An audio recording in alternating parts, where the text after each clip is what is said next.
Good evening, America. Happy Monday. Welcome to the latest edition of Just the News, No Noise. I'm your host, John Solomon, reporting to you as always from Washington, D.C. in the wiredtofishcoffee.com studios. Wired to Fish Coffee is the official coffee of the Solomon family and Just the News, and you can go right now and get some fantastic Christmas gifts for your friends, particularly the coffee lovers, at wiredtofishcoffee.com.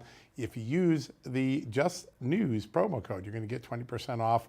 That's a great discount, great gifts, including some new holiday ornaments that I think you'll love. All right, we want to start you off tonight with an exclusive story. In fact, you're going to get it here on Real America's Voice even before it goes up live in the morning on justthenews.com. I know many viewers have wondered the last few weeks about how the Homeland Security Department could lose track of 320,000 unaccompanied immigrant children who crossed the border under Joe Biden without their parents. You've heard the horror stories from people like Congressman Glenn Grothman, the whistleblowers, and others we brought on this show, right? Well, we can tell you for the first time, we have documents showing the crisis was foretold and preventable. That's right, all the way back to July 2021, when the Biden border surge was just starting. That's when a top Homeland Security official prepared this briefing memo. You're going to see it on air right now, warning Secretary Alejandro Mayorkas that the agency was unlikely to succeed at reuniting unaccompanied minor migrants with their parents. The memo warned Mayorkas that the department lacked money and legal authorities needed to make sure kids could get reunited. He was also warned the few families that the Biden administration had managed to reunite on U.S. soil, well, they were falling into poverty and to homelessness. In fact, their lives were getting worse. What did the administration do? Nothing. It just let tens of thousands of more foreign kids keep flowing across the border without their parents each month, often at the behest of the drug cartels and human traffickers. And today, many of those kids are lost in the paperwork, unable to be located, didn't show up for the court appearances. We don't know where they are. Tomorrow, we'll publish the full details on this slow-motion train wreck on justthenews.com. Be sure to check it out. Meanwhile, two of President-elect Donald Trump's appointees got good news today. FBI Director nominee Kash Patel got strong reviews from Senate Judiciary Committee Chairman Chuck Grassley. That's a good sign for his nomination, since Grassley's committee is the first to review it.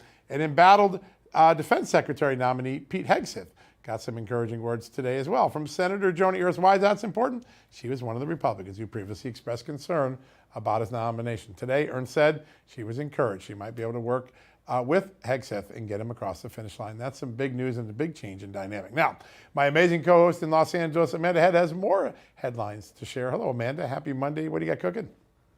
Happy Monday. Yes, thank you, John. It was a busier than normal December Monday today, especially being in an election year. But with a number of big stories breaking earlier this morning, let's start with this. We had Daniel Penny being acquitted in New York, and that came as a surprise to prosecutors, reportedly, especially after the jury said that they were deadlocked on the manslaughter charge at the end of last week. And a number of reactions have come out about the case, and the New York chapter of Black Lives Matter spoke out with the leader of that organization saying this.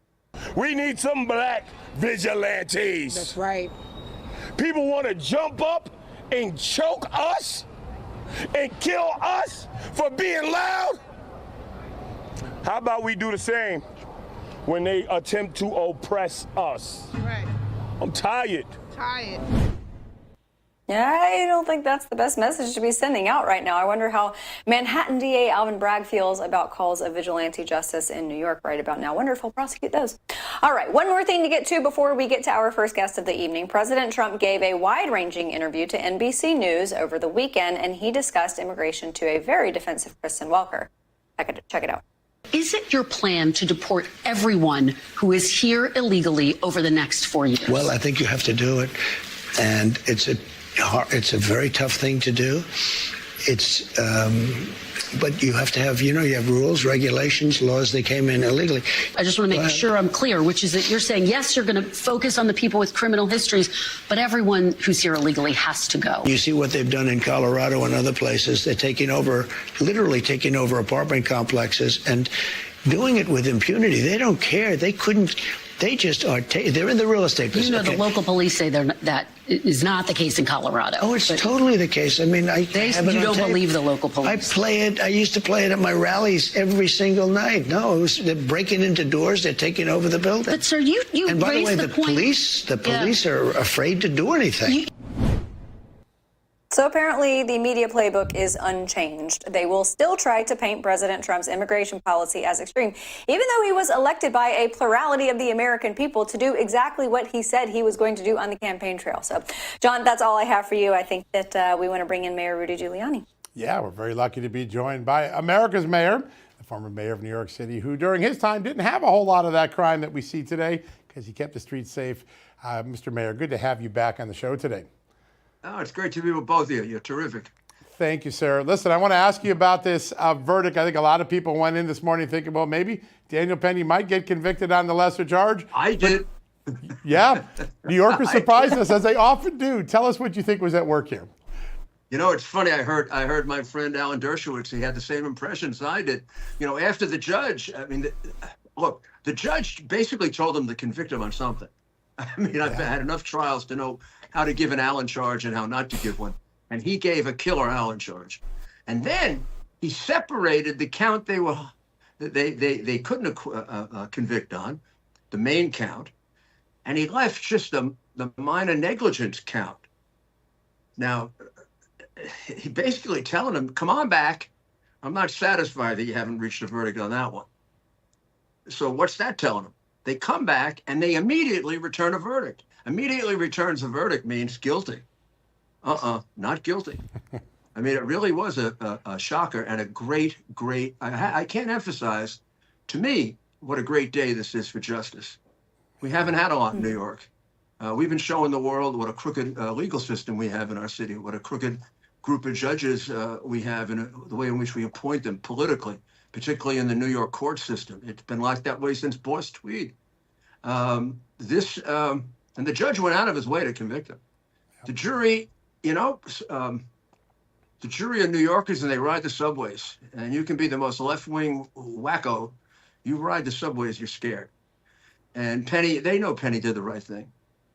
This is a person-to-person human reaction above the heads of the fools that have run this city for so long, the crazy, silly, criminal-loving liberals. Mm-hmm.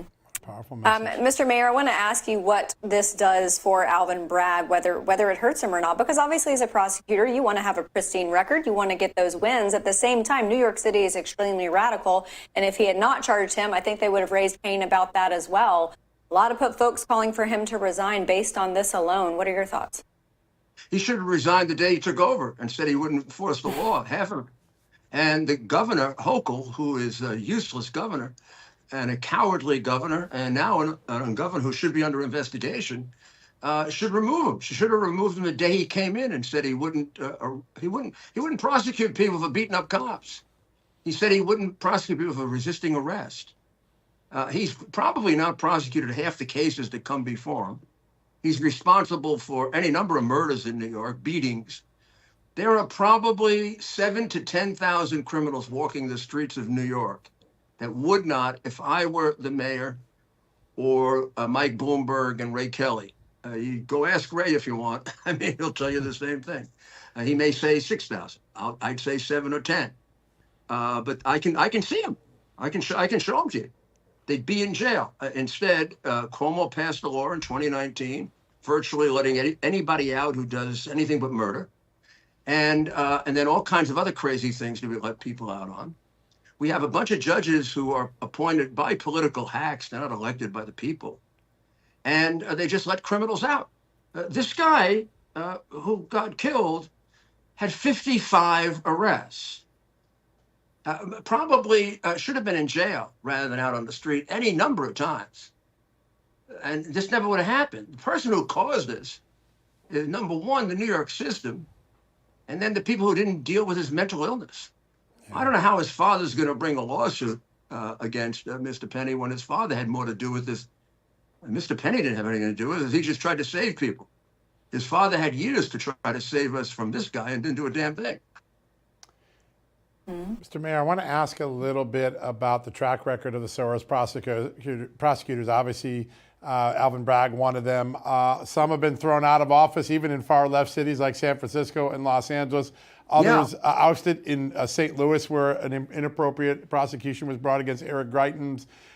Is the American public tiring of this let everybody loose and let the law just be disorderly. Are we getting tired of it? Maybe is that maybe what the jury was sending a signal on today? Fascinating point, John. I was a little disappointed to see they took a poll on Bragg just a week ago. And he has like a 65% approval rating. Wow. While our fellow citizens in Los Angeles and San Francisco have seemed to have broken themselves out of this left-wing brainwashing they've been given. The people in Manhattan are maybe the worst of all. There's something really sad about them. And I lived in Manhattan, more of my life than anything else. But think about it. Only one election district in Manhattan voted for Trump. It's one of the few places in America that didn't give Trump more of a vote than last time. Even the most Democrat blue places in America, he went up 2 points, 3 points, 10 points, 20 points. In New York's Manhattan, he went down. So maybe this will be the turning point for us. Bragg should go. He's a Soros purchase, completely dishonest, completely dishonorable. And he's a coward. He doesn't get up and try his own cases. I did, John. I tried my own cases. I argued cases when I was Associate Attorney General. We haven't had a U.S. attorney in Manhattan in a long time that's done that either. It's easy to make these stupid, ridiculous, racist calls like he made. There's no doubt in anybody's mind in this city who's got half a brain, black or white, that if Mr. Penny were black and Mr. Neely were white, not only would he have never been charged, he'd been given a medal.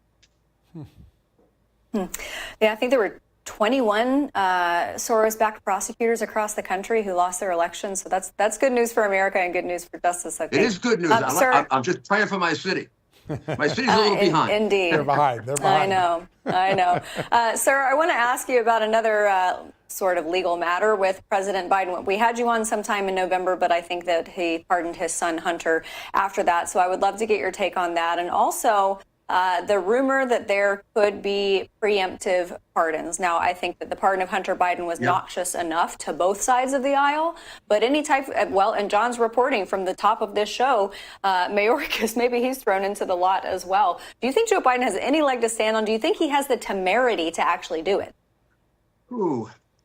Well, it's a very interesting thing, John. I think if he does it, if he does across the board pardons, these blanket pardons of maybe 8-10 people, then we'll have a real Supreme Court test of whether the blanket pardon is unconstitutional. When Ford pardoned Nixon, a number of law professors wrote very compelling articles that you can't give a blanket pardon.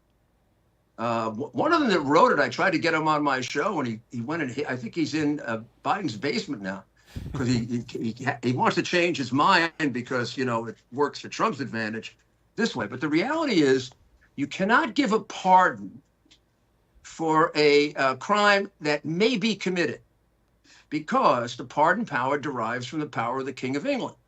The King of England can only pardon what he knew about. And it is clear that the pardon power came exactly from the King of England. And that has a couple of other inherent limitations like that. Now, in the Nixon case, it was never raised. And if it was just Hunter Biden, it'd probably never be raised. But if he does something scandalous like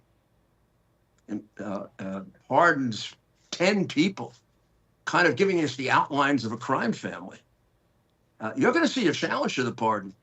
And the better argument is that there is a inherent limitation in the word pardon. Now, we'd have to go back if I really argued it, I'd take you back to William the Conqueror and the Sacrament of Confession, from which it comes. The pardon power of the king was attached based on the theology of the Sacrament of Confession. And in the Sacrament of Confession, the priest has to know the sin in order to forgive it. That's right. And these discussions actually took place.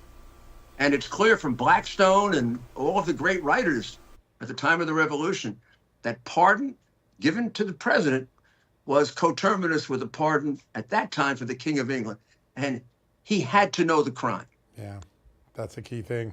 I think history is going to tell us pretty soon whether we're going to the Supreme Court on this case. Mr. Mayor, as always, a great honor to have you on this show. Always. Thanks for sharing all of your great insights. You guys have a great show. Thank you so much, sir. Thank you. We love having you on. Thank you so much.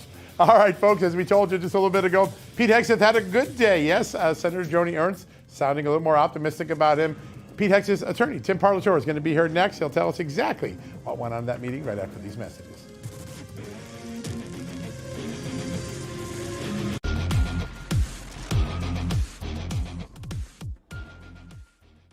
Welcome back, everybody, to Just the News, No Noise. The battle will officially commence very shortly to get President Trump's cabinet nominees confirmed. We're already kind of getting an idea of where some of the senators stand, but right now that fight is focused on President Trump's pick for Defense Secretary Pete Hegseth. So are Senate Republicans going to confirm him, or will anonymous reports from the media be enough to give some GOP senators a way out? Joining us now, attorney representing Pete Hegseth and founder of the Parlatore Law Group. He also has represented President Trump. Tim Parlatore, thank you so much for being here. Thank you for having me. All right, Tim, I want to get some raw numbers as far as the horse counting and trading. How many yays do we have at this point for Pete Hegseth? Can you imagine? Can you estimate? I don't know exactly. I know that that's something that they are, looking at, but it certainly does seem like, at this point, he does have enough that he should be able to get over the line. So I think we're all feeling very good about it. Tim, you and Pete spent a lot of time the last week pushing back against a lot of anonymous reporting. And today, a real significant development. Senator Joni Ernst, one of those that was on the fence, signaling a willingness to work with him and said she had a constructive conversation. What can you tell us about that? What turned that conversation so positive? I think that it's we had a couple of weeks there where there were all these negative articles coming out. And the conventional wisdom is a nominee doesn't respond, doesn't give interviews, don't say anything until after the confirmation hearing so you don't give the other side ammo. And, really there came a point last week where, they were talking about potentially replacing him. And Pete and I just said, forget this. We're going to break the rules. We're going to go out because every single one of these things has a good fact-based response. We just need to present it. Yeah. And so I think that once you, kind of strip away all of the anonymous, fake claims, then that gives him the opportunity to sit down with Senator Ernst and others and start talking about policy. And, you get past, whether he committed misconduct and, throw that to the side. Okay, now let's talk about policy. Let's talk about what we're going to actually do to improve the Pentagon. And I think that is one place where the two of them really have found common ground. And so I think that's really what moved the ball. Big moment. Yeah. Yeah, and it certainly seems like improvement at the Pentagon and just the military culture would be the most important aspect of Pete Hegseth's character. But we have these salacious allegations from this woman, this Jane Doe out in California. I would assume that the NDA not only applies to her, but anyone else that she has told. So it seems that she has effectively broken the NDA at this point. What should be next steps for Pete Hegseth? Do you think he should just let it go, or any type of litigation in the future? Well, a lot of it depends. And you're right. I did write that agreement very specifically so that it would include her friends. And so it is breached right now. We do have options on the table. But at the same time, a lot of this comes down to damages. As a lawyer, you have to think, just because you can bring a case doesn't mean you should. And if he's confirmed, then it's one of those things where and it sounds awful to say this, but no harm, no foul. Is it really worth going through that, level of litigation on something if he gets the job anyway? And so, that calculus on that is probably not. And, so we will see. We will see. I mean, certainly there are certain aspects that I have been talking with her lawyer about, of undoing things and, returning payments and things like that. But, full-blown litigation really doesn't make sense unless this has a full and material impact on the final outcome. Yeah. And everyone has been put on notice by your letter, which I think had some real effect in the debate the last couple of days. Tim, you served in the military. Pete served in the military this weekend, a pretty extraordinary weekend where Syria falls, Assad falls. He leaves, some Islamist rebels take over the country. And Donald Trump's focus is, hey, let's not obsess about that. Let's stay focused on Russia and Ukraine. A real change in the sentiments of foreign policy in the wind when you see Donald Trump there. Just your thoughts on how this weekend played out and the opportunity that the next administration has for getting the Pentagon on a more firm footing. Well, you got to remember, the decision of whether to go to war or whether to deploy, that's something that comes from the president, and it's advised oftentimes by the Secretary of State. Now, obviously, there's also a role for the legislature. The Secretary of Defense is not the one who decides whether we should go to Syria or not. He's the one that says, Mr. President, we're ready to go. Here's what I have available. Here are your options. If you want to do something, we can do it. And so I think that that's really the primary focus, for Pete. And so whether it's Syria or Russia or China or Ukraine or whatever it is, his primary focus is on taking that Pentagon and really refocusing it on, as he keeps saying, lethality, lethality, lethality, making sure that our men and women are the best trained, best equipped, and best prepared to go over there and do what is necessary for the nation, but also to let their enemies know we are prepared, because that has a deterrent effect. The most effective army is the one that the enemy does not want to face on the battlefield. That's a great point. Yeah. Tim, considering Syria's support, though, by Iran, does that, or how does it influence President Trump's future policy on Iran? Well, I don't think it would necessarily change the policies that he's had. And again, I don't want to speak for him on that, but President Trump has never exactly been a person to say, Iran is our friend, let's do a nuclear deal with them. So, the fact that Iran, is involved in this, I don't think that, it kind of fits into everything that he's been saying all along. It's the same with Iran's involvement in Israel and Iran's involvement when we were, in Iraq, and they were doing these strikes against our troops there. The idea that we can sit here and say, oh, Iran is our friend, let's do a nuclear deal with them, is not something that I think that this administration, is going to give much thought to. Yeah. Tim, one of the things that your client has spent a lot of time talking about is not only making the Pentagon more lethal, but also projecting power in a way that people don't want to take us on. There's been an awful lot of drone attacks on our troops. There's been a lot of unusual drone behavior in the United States, outside the United States, around our assets. I know drone warfare is top of mind for him. What is the sort of stuff he's telling senators on how he's going to address that? I am his lawyer. I don't want to really get into the specific policy choices that he's making or arguments on that. I'll certainly let him speak to that, and I'm sure that'll be something that he'll be addressing very directly during the confirmation hearings. Yeah, fair enough. Good. Tim, I want to ask you about what I think is probably two competing factions at the Pentagon that, should Pete Hegseth be confirmed, is something he's going to have to manage. I firmly believe that there are wonderful men and women at the Pentagon who care about America's readiness, the readiness of our military, but also President Trump's America First agenda, just putting our country first and not jumping into every argument and battle that we are invited to. You have this other group of folks who benefit by America going to war, by all of the preparations of being in war and everything that entails. For Pete Hegseth, how do you anticipate he's going to manage that? And do you think that the faction of people who are more inclined to jump into war might actually end up leaving those opportunities that they are already in because they know exactly where Pete Hegseth stands? Well, and again, as the Secretary of Defense, his focus is not on getting us into wars, it's for being prepared for it. And really the big thing is you've seen these factions that have really come out from the politicization of the military over the past several years. And as much as people want to say, oh, Pete Hegseth is going to try and politicize the military the other way, the reality is every single one of his policies is designed to take the politics out of the military. You got to remember his history. He joined up during the Bush administration. He served, throughout multiple administrations. He stood outside the White House, to protect the White House from the BLM protesters. He served under Obama. He served under, he wanted to serve to protect the Biden inauguration, but the National Guard wouldn't let him. So really, his focus is on taking the politics out of the military. And if there are certain leaders that can't, deal with that and they want to continue that politics in the military, they need to leave. Back when I was on active duty, I didn't know who the other people on my ship voted for.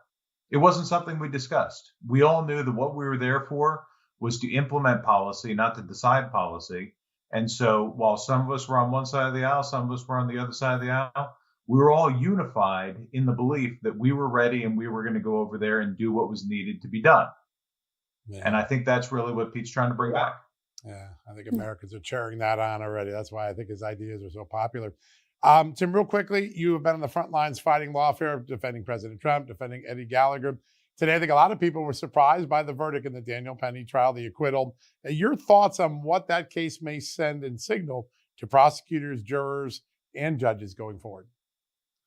I think when you look at that, everybody assumes that a New York jury is just going to do whatever the politicians want. And that's just not true. I started my career in New York City. I tried a lot of cases in that same courthouse that Daniel Penny was just acquitted in. And I know that New York juries, they are not just rubber stamps for whatever the politicians want. And I think that's what you saw here earlier today, is that the jury looked at the facts and they made a decision based on the facts, the evidence, and the law, which was that he wasn't guilty. It was a little bit surprising in that they said last week that they were deadlocked on the top count. And so I think that Alvin Bragg can kind of look back on this as where he's made several poor decisions. He made a poor decision to charge it, made a poor decision to prosecute it, but then he made a poor decision in taking that top count off of the table there, because it seems to have backfired on him and given them an easier way, to get to that. And I was analyzing and trying to figure out why. Because, the difference between those two counts is really the level of mental culpability. And I kind of wondered if this was going to go bad for him, because were they really sitting there split on, is it, reckless or is it criminal negligence? Or are they sitting there split on what he did was right and what he did was wrong? Because if they were split on right and wrong, that's what gets you to the verdict that you got here today. If they were split on what is the level of mental culpability, then he probably would have been convicted today. Yeah, that's a great analysis. Certainly seems like justice and even sanity prevailed today. Thank goodness for that. Tim Parlator, founder of the Parlator Law Group and attorney for Pete Hegseth. Thank you so much for being with us tonight. Thank you.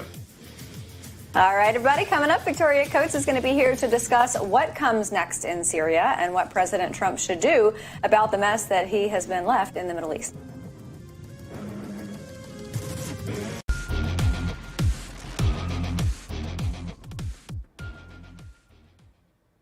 Welcome back, America. Over the weekend, one of the big stories that broke: the fall of the Assad regime after 50 brutal years in power in Syria. A whole new era an uncertain era in Middle East politics about to unfold in front of our eyes. President Trump took the opportunity over the weekend as the president-elect to not focus on waging war in the Middle East, but instead trying to find peace in Ukraine and Russia.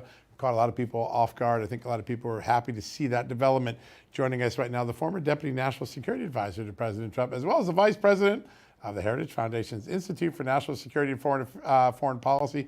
She's also the author of a new book about to come out, The Battle for the Jewish State, How Israel and America when you can pre-order that now, go get that. That's going to be a great book. Our good friend, Victoria Coates. Victoria, great to have you on.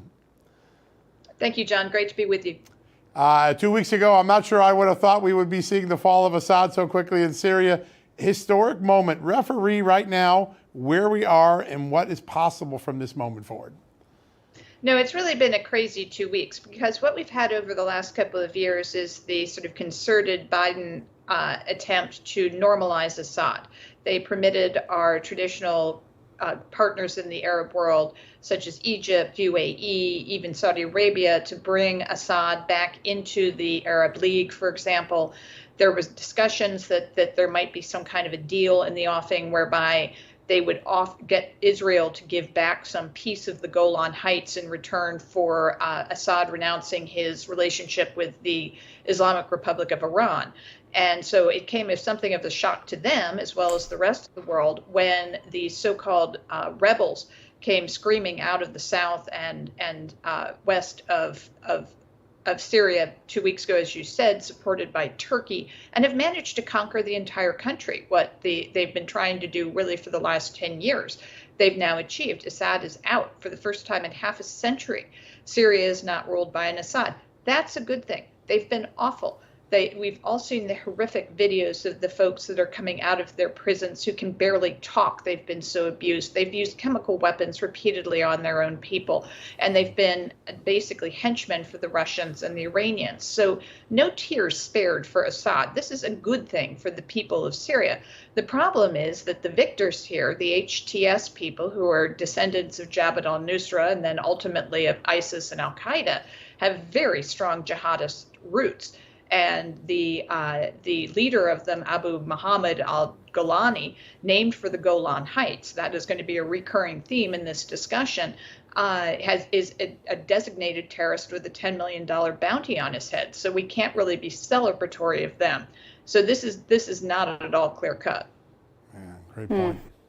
Yeah, possibly a lesser of two evils situation. But I want to stay on that for a moment because, you know, the toppling of statues, the imagery is very evocative of Saddam Hussein.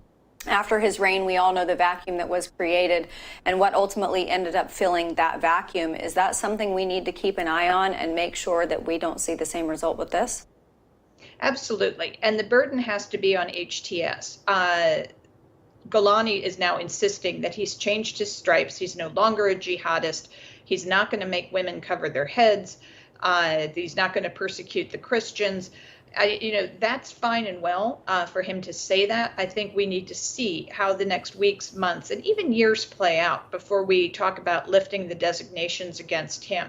I expect the incoming administration would probably lift the Assad-era sanctions on Syria. They should, because Assad is no longer there. But that doesn't mean that you can't sanction a designated terrorist group or a designated terrorist like Golani.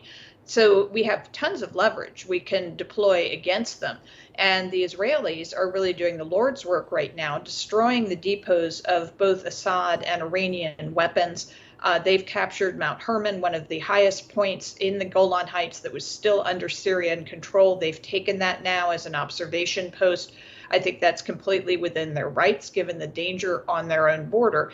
And for their part, the Russians have lost their port on the Mediterranean at Tartus. The Russian Navy is apparently steaming off with its tail between its legs. Again, that's a good thing. So there can be opportunities here. But as President Trump said in his Truth Social posts over the weekend, this is not America's fight per se, which is entirely consistent with his actions during his first term. Yeah. On that point, he clearly used the moment to prod Russia. Hey, you lost Syria. Don't mess up anymore. Let's get a deal in Ukraine. And people say, well, how is Syria and the Middle East and Russia and Ukraine tied together? Well, Iran-Russia alliance.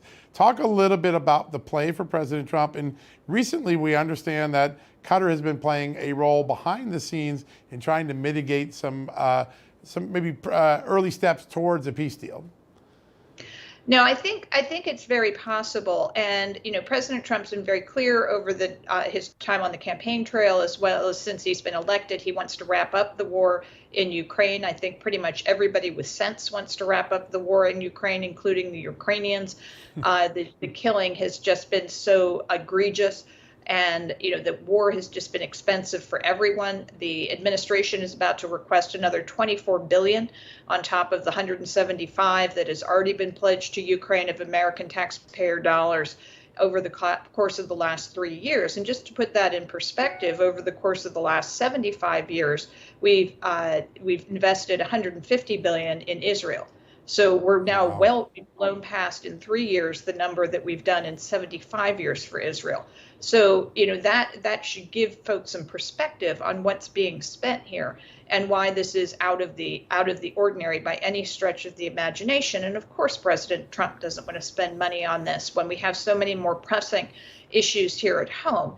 So I think he will use the failure of the Russians in Syria to kind of shame them a little bit, as he did in that post, and say, if you guys really had a bad turn here, you couldn't protect your henchman Assad.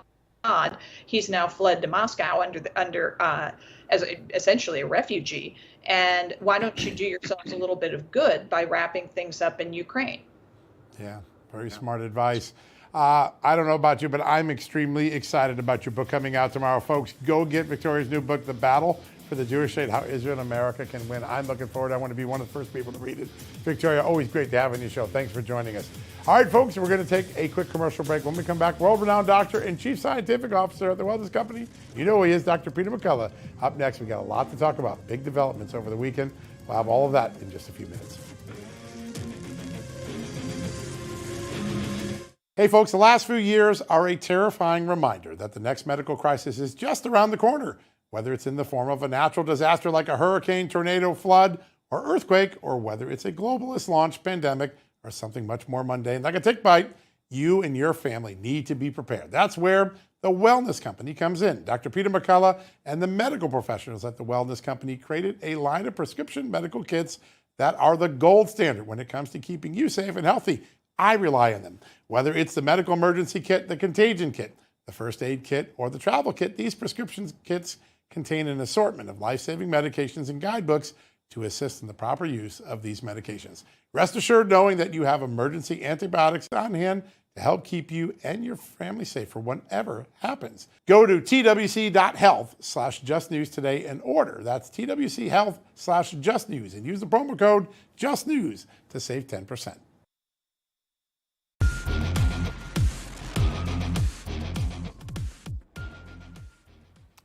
Welcome back, America. As Congress gets closer to confirming President Trump's nominees for his 47th presidency, the conversations particularly are focused on what will Robert F. Kennedy Jr. do as HHS Secretary. He's been having some conversations with the drug industry, which has sometimes, well, been a little suspicious of him. Those conversations have presented some really good opportunities. I thought we'd bring in one of our best experts to help us understand the dynamic and what's possible in the beginning of a Trump administration. He's a world-renowned doctor and chief scientific officer at one of our great partners here at Real America's Voice and Just the News, the Wellness Company. He is Dr. Peter McCullough. Doctor, good to have you back on. Thank you. All right, I want to talk a little bit about the dance that's now going on, RFK, Big Pharma. Not always been on the same side of issues, but I think a cordial first set of conversations. Tell us what's going on behind the scenes. Yeah, I agree. I think it's a good sign. Remember, healthcare is a huge part of our economy, and the Center for Medicare and Medicaid Services, HHS, is a big part of healthcare. So that's the type of leadership we should see from Trump and RFK, meeting with the executives from the big pharmaceutical companies. They likely tackled issues, including the cost of prescription drugs, the role of the middleman, that is the group purchasing organizations and how they're adding to drug costs, direct-to-consumer advertising, and the safety of these novel biopharmaceuticals. I think all of that was probably in a fair, balanced, and productive meeting that Trump and RFK and others in the circle will have. That's what we should see out of Washington. It's not what we saw under Biden, so I think it's a good sign. Yeah, that's what I'm getting to. Absolutely. And I want to ask you about what we have seen under Biden and what we certainly haven't seen, because I saw something interesting this weekend from one of our good friends of the show, Senator Ron Johnson, months ago, did a roundtable. And one of the focuses of this roundtable was, you have the medical side of things, but then you have the food side of things that certainly affect the medical side. And it was food dyes is one of the main focuses of what they were talking about. And now this report over the weekend that the Biden administration is reportedly considering banning some of these food dyes. Why do you think the Joe Biden administration all of a sudden has this impetus and this fire and this fury to get rid of these awful things in our food? Well, you probably saw those Senate hearings where Bernie Sanders was going after the outgoing FDA commissioner, Robert Califf, about food dyes. And they've been banned in Europe. These bright colored food dyes, which are also, by the way, in some prescription drugs. They have been linked to cognitive problems and neurodegenerative problems in children, as an example. In food, there's opportunities to completely ban trans fats, which the American Heart Association has wanted to do since 2009, WHO. The FDA actually has this in motion. So now the Biden administration is kind of hurrying up to try to tidy up these issues in our food supply. This all should have been done under the FDA many years ago. Yeah. And, they know a new sheriff's coming to town, which I think also is going to have a profound effect. They can move that along even quicker. So I want to talk a little bit about a thing that is we know from COVID-19, the pandemic brain fog. You're always doing cutting edge work at the Wellness Company. I think you've got some new ideas for attacking people who have this long-term brain fog. Tell us a little bit about it. We're proud to offer MindLift. Now, this is a designer nutraceutical product that's in the form of a capsule supplement, but it leverages a very low dose of lithium orotate and some other what's called nootropics that we believe clearly will play a role in help clearing up this brain fog, which can last for years after COVID-19 illness and after the vaccines. I've tried all the prescription drugs. I can tell you they don't work. It's going to be something natural, and I think our offering really fits that bill. Pretty exciting. I love that. I think so many people are moving into the natural is better space anyway. I want to ask you about something, sir, that became a concern for a lot of unvaccinated Americans a few years ago, and that was the possible issue of vaccine shedding. And I know that you've spoken about this on your great Substack, and I encourage everybody to go there. But tell us about what the study found. There's a recent study out, and it was published in the International Journal of Vaccine Safety and Policy. It's posted on McCullough Foundation social media feed. You'll see it's a peer-reviewed paper, but there's no doubt about it. Unvaccinated women, when they were within about 6 feet of other vaccinated individuals, the vast majority had changes in their period. And this was, women know their cycles, and it was very accurate. It's the first, I think, objective, carefully researched report. It's corroborated by multiple prior survey studies that suggested it, that indeed shedding happens, whether that be the spike protein or messenger RNA. I think it's more likely spike protein in exhaled exosomes that others breathe in. And the woman's menstrual cycle is one of the most sensitive biological processes we have. It's clearly impacted by being around the vaccinated. Boy, just amazing. I want to ask about one other development. The FDA and others ramping up the monitoring of the milk supply with bird flu. No real threat to humans at all, but the sudden alertness. What's going on here? Is this more show than actual science? Remember, the PCR test is notorious for over-diagnosing viral RNA. In this case, there's never been a case of human bird flu transmitted by drinking milk. Even the very rare bird flu cases contracted by humans in this most recent outbreak, which is now nearly 5 years old, have been very mild, like a case of pink eye. I think it's an overblown reaction, and we should look for other methods of detection and confirmation, and we should trust natural immunity. The animals are becoming naturally immune in this prolonged outbreak, and the humans are fine. Yeah, amazing, just amazing to watch. Go ahead, Amanda. I'm sorry. Oh, no, I just wanted to make sure that everybody got the offer code, because I want to check out the supplement that you were talking about a moment ago. That sounds like something that a lot of people, it's post-Thanksgiving, pre-Christmas, so I think a lot of us feel a little brain foggy anyway, but that is a spectacular product. We're looking forward to that. All right, www.twc.health/justnews. That's where you're going to go to get that 10% discount off when you use the promo code JustNews. That's twc.health/justnews and use promo code JustNews for 10% off. Dr. Peter McCullough, thank you so much for being here, sir. All right, everybody, one more break, and then we got Ben Bergquam coming up after the commercial.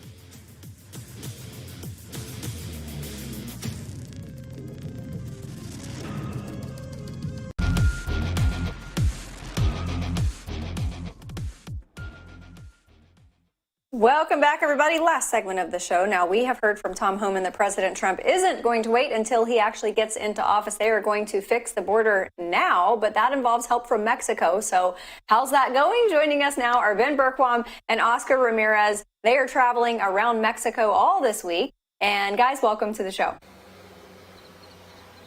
Hey, thanks for having us on. Great to be with you both. Yeah, great to have you, Ben. I have heard from a few different sources that because of the incoming administration and what folks south of the border anticipate the new policies will look like, that people are rushing the border. I've also heard contrary to that. What's the reality? Yeah, it's a bit of a mixed bag. So you've got you've got hundreds of thousands of illegal aliens that are in this pipeline that have for several months, in some cases years, been going from their home country, trying to make their way to the United States. Now, some of them waiting for the CBP-1 app, as many people know about. Some of them waiting for months, now realizing that that app is probably going to be coming to an end. We know it is. There's still uncertainty about that. And so there's some of the people are saying, okay, we're going to wait and try to get our appointments. Some of them are saying we're just going to make a run for it now. And so you have a bit of both, while at the same time you're already seeing the Mexican president using National Guard, using the immigration officials to round up to try to stop some of these caravans. Oscar, you've been seeing that. And so you're seeing a bit of both of it, Oscar? Yeah, the only thing on the dark side is that it has opened the window for the cartel to stop massively operating and hauling migrants, the ones that they don't want to wait for the CBP one app, the ones that they want to make a run for it before January 20th. You have a lot of people that they're waiting here for 6 to 8 to 9 months. So those are the ones that is the concern for the Mexican authorities, that they're going to try to use the other route, that is the cartels, for them to smuggle them into the United States of America. That's a reminder that the Biden administration opened that window more for the cartels to operate. Yeah, such a great point and such a great national security risk to all of us. Oscar, I want to stay on Mexico for a second. The Mexican president didn't sound very supportive of President Trump all through the election. A little bit more cooperative in the last few days, obviously stopped some of those caravans. Where do you think Mexico fits in, and what levers of power does President Trump have to get a more cooperative Mexico? I said this, the whole 4 years that when Biden was president, the threat of a tariff was one of the things that it was extremely effective. You have to hit them in the pockets where it hurts, to all these dirty politicians, to the corruption. And immediately when President Trump started being emphatic about the 25%, potential tariff into Mexico, they started dialogue. And the dialogue ended up on saying, you know what, I'm going to stop the massive flow of immigrants into the northern borders. And also the biggest seizure, this is historic, the biggest seizure of fentanyl just happened a week ago in Sinaloa. 1.2 tons of fentanyl was detained in Sinaloa. We're under the Sinaloa cartel. The Mexican military stopped that from going to the United States of America. Huge. Huge. Amazing. Oscar, I want to ask you, we having this conversation about how illegal immigrants are reacting and whether they are coming or holding off. I want to ask you about the cartel side of things, because under the Biden administration, we saw yearly revenue for the cartels explode 26 times what it was under President Trump. Are the cartels making preparations for their revenue to suffer under Trump as well? Absolutely. And, if this is going to stop the trafficking of humans and the trafficking of children in cahoots with the NGOs, that's another thing that the Trump administration needs to do immediately, cut the federal grants to these NGOs. But, the cartels, where they're going to be focusing now, it's on synthetic drugs. They're going to start focusing on fentanyl and all these other things that they were focusing before the trafficking of humans and the trafficking of children. Yeah. I was thinking of both of you gentlemen this morning as we were putting together a story. We're going to break tomorrow. We teased it at the top of the show. You've been walking through a lot of these migrant camps right now. A lot of young children, unaccompanied, coming here without their parents. Yeah. Memo today confirms that Alejandro Mayorkas was told in July of 2021 that the pipe dream of reuniting children who came here unaccompanied was not there, that they didn't have the resources or legal authority to do it. They just let the disaster unfold. That's how we end up with 320,000 missing kids at a minimum. What are you seeing in these migrant camps? Particularly, what do you see with the young children there? Well, this is the most heartbreaking of all of it. You see these children. I'm a dad of 3 young girls. We have an 11-month-old, actually just turned 11 months yesterday, and I see these children, and you think about the level of evil that it takes to take a child and traffic them and use them as a pawn. And the worst part to me about all this, by the way, Mayorkas is complicit in the largest child and human trafficking operation in world history. What has happened over these last 4 years. He is complicit. He needs to be held accountable for that. I can't wait for your report to come out on that, and he needs to be held accountable. But the other side of that is, this is what we've seen going on here. It is just pure evil, and the kids that are going through this, and the adults that are handing their kids off to these cartels. One of the worst things to me is how the media is now trying to flip this on President Trump. Yep. When we talk about deporting illegal aliens and saying, oh, we're going to separate the kids from those parents. A lot of the parents separated themselves from the kids, sent them with the cartels to America. We have to hold the parents accountable. And if you're getting deported and you have children, if you're a good parent, you're going to take the kids back with you.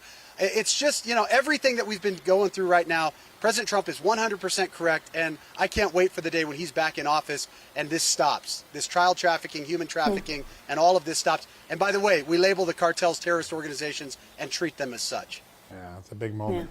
Coming. Yeah, when you commit crimes and you break the law, you are self-separating. It's unbelievable that they try to twist it any other way. That's right. Ben Bergquam, by the way, it warms my heart and also makes me chuckle a little to think of you at home with 4 women, a 4-to-1 ratio at your house surrounded by women. I think that's absolutely fabulous. Ben Burke, Juan Oscar Ramirez. I'm outnumbered. You definitely are, by much wiser voices, I'm sure they would say. Thank you guys so much for joining us, and thank you for all the work that you are doing. We know it's treacherous work, so be safe.